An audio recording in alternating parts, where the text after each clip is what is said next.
Ini situasi terkini di area Pelabuhan Ratu. Ada kabar jalan Rapi Ini naik.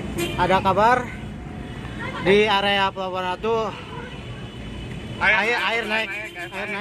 Air naik dan orang pada lari ini di daerah Ahmad Yani. Daerah Ahmad Yani. Polres Pelabuhan Ratu. Kita menuju ke jalan Kiara Lawang. Kita dari dataran yang tinggi, soalnya semua udah pada naik, polisian pun udah naik, udah datang, udah kasih kabar. Mudah-mudahan semua selamat. Mudah-mudahan semua selamat. Ya Allah ya Rob. Mudah-mudahan semua selamat. Ya Allah. Ya Allah, ya Allah. Mudah-mudahan selamat ya Allah. Videonya.